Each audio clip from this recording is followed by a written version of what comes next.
No vídeo de hoje falaremos de forma sistematizada sobre quais as doenças neurológicas infantis têm tratamento cirúrgico.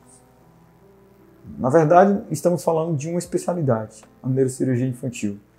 E esse tema é um tema que faz parte do meu dia a dia e eu me sinto mais confortável até para tratar, porque faz parte de um projeto de vida de difundir cada vez mais informação, educação, sempre respeitando a ciência, para que cada vez mais crianças tenham oportunidades dos melhores tratamentos possíveis. Eu sou Thiago Paiva, neurocirurgião infantil, e sou um entusiasta da minha especialidade e do que ela pode promover. A pergunta ela é simples.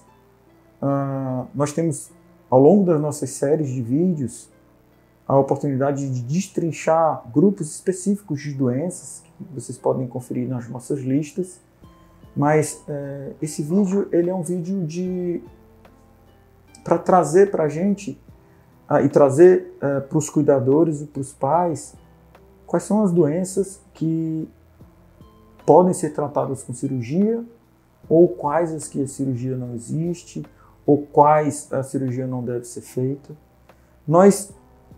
Eu resolvi separar essa resposta em 3 grupos.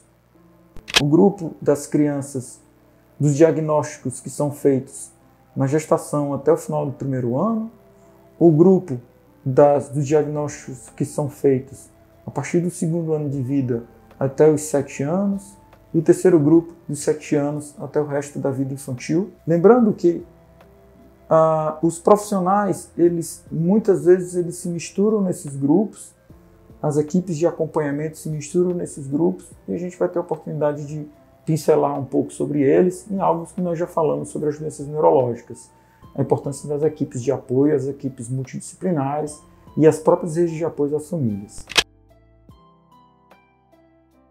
As doenças neurológicas de tratamento cirúrgicos da época gestacional até o 1º ano de vida, elas basicamente se resumem às malformações congênitas e aos problemas desencadeados depois do nascimento, sejam problemas gerados na época do parto ou problemas que aconteceram ao longo da vida. Na época gestacional, apesar da gente ter muitos trabalhos publicados sobre vários tipos de cirurgias feitas no período fetal, o tratamento da mielomeningocele, que é uma malformação do fechamento da espinha lombar, que ocorre ainda no 1º trimestre de gestação, é o padrão ouro. Toda criança com diagnóstico de mielomeningocele, nós ainda teremos a oportunidade de falar numa série especificamente sobre mielomeningocele, deve ter uma consulta com o neurocirurgião pediátrico ainda na gestação.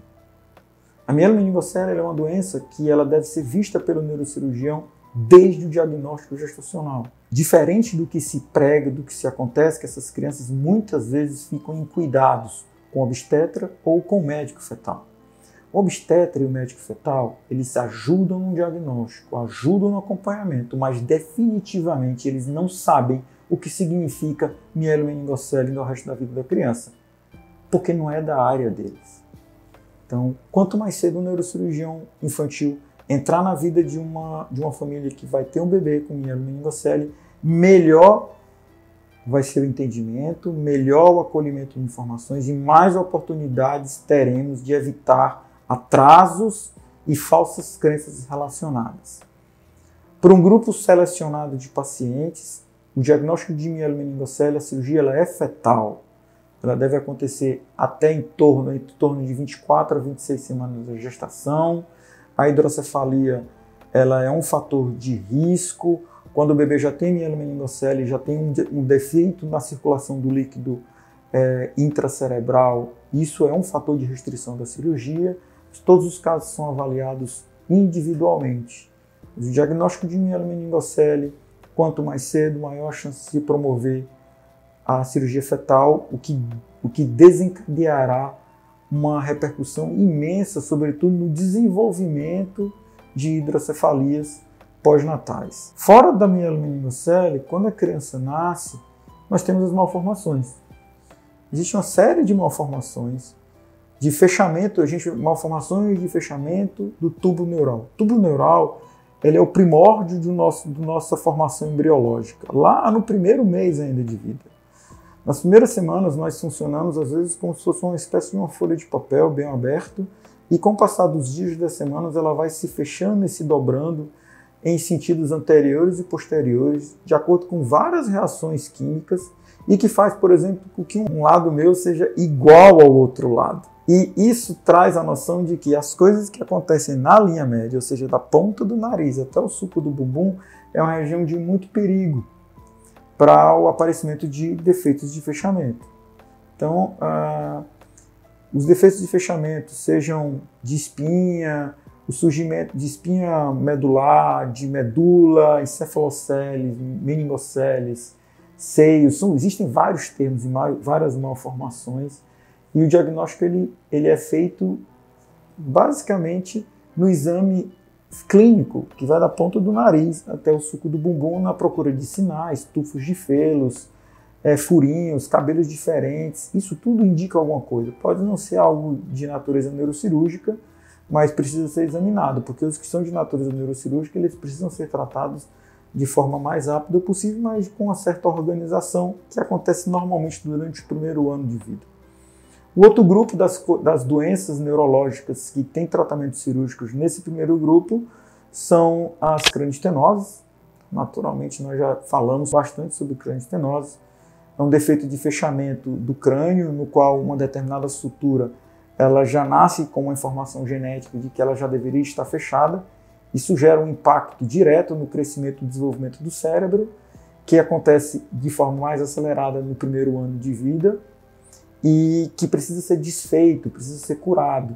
A maior parte das cranioestenoses, elas não são ligadas às síndromes genéticas, uma vez que são operadas, você cura o problema e você garante o desenvolvimento neurológico da criança de forma adequada. Além das malformações, das cranioestenoses, da mieloma meningocele, nos sobram dois grupos maiores, que são os tumores cerebrais congênitos ou tumores cerebrais do primeiro ano.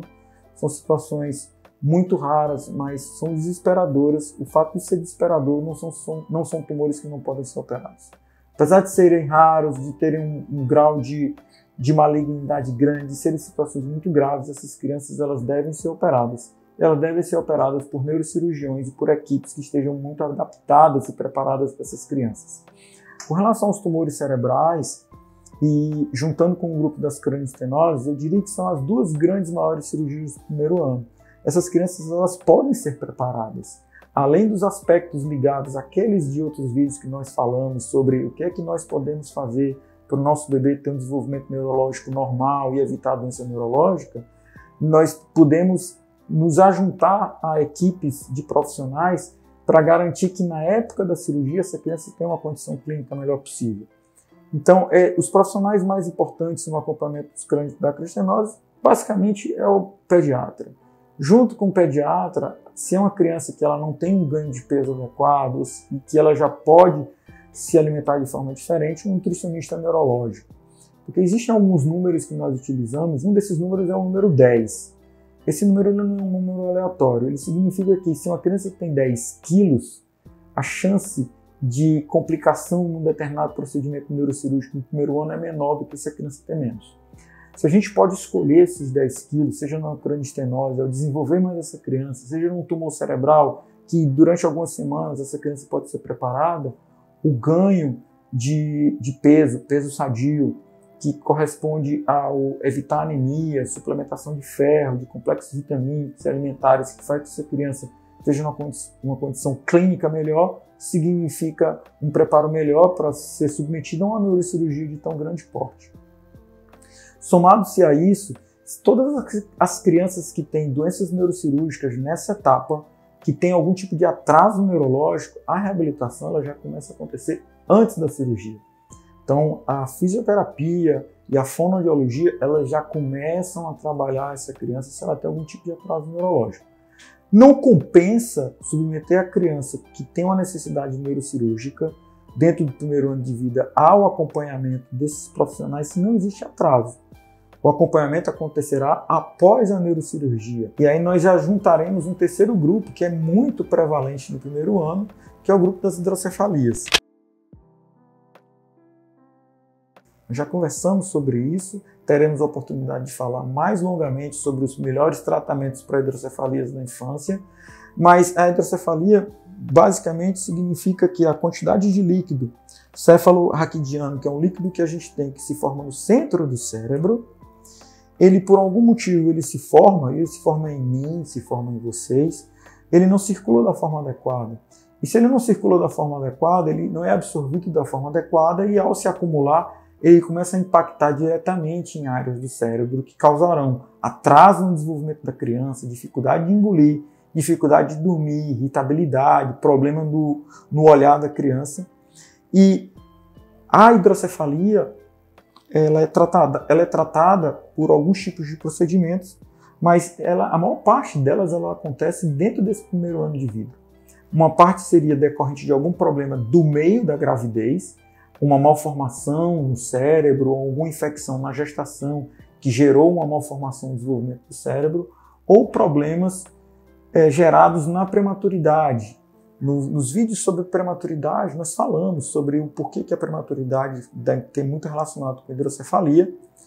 E essas hidrocefalias da prematuridade, além de causarem a própria hidrocefalia, são agravadas pela paralisia cerebral, também associada com a prematuridade.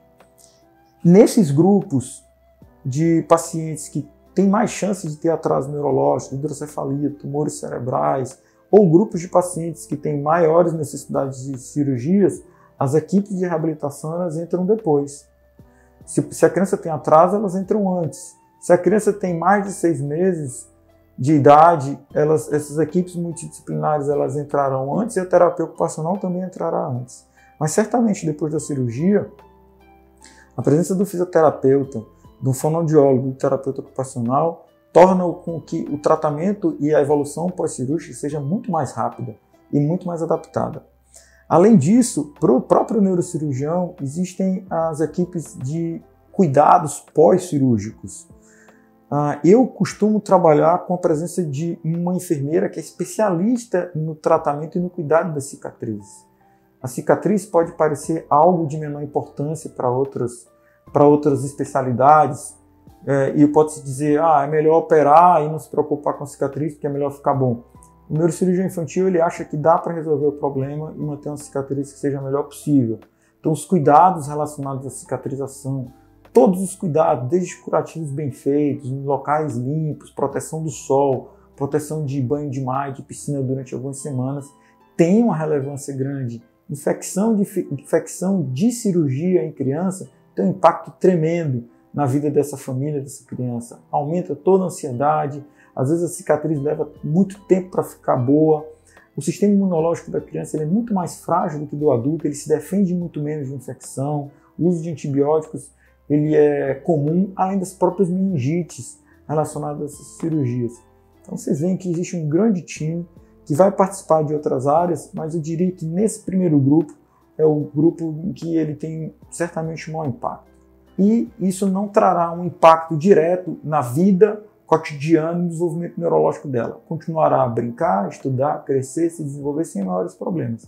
20% dessas crianças, apesar do uso de 1, 2, 3, 4 classes de remédios, mesmo até o canabidiol que está tão em moda, continuarão a ter crises convulsivas. Esse grupo, quando ele se encaixa nesse grupo, o pensamento ele é automático. Existe cirurgia para tratar essa epilepsia resistente à droga?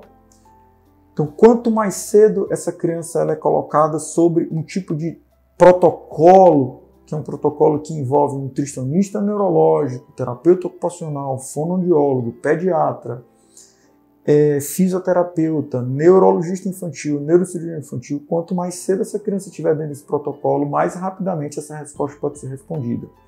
Uma parte dessas crianças ela consegue se estabilizar sem a necessidade de cirurgia, mas certamente uma parte dessas crianças ela vai ter essa resposta em torno de 2 a 3 anos de tratamento bem feito.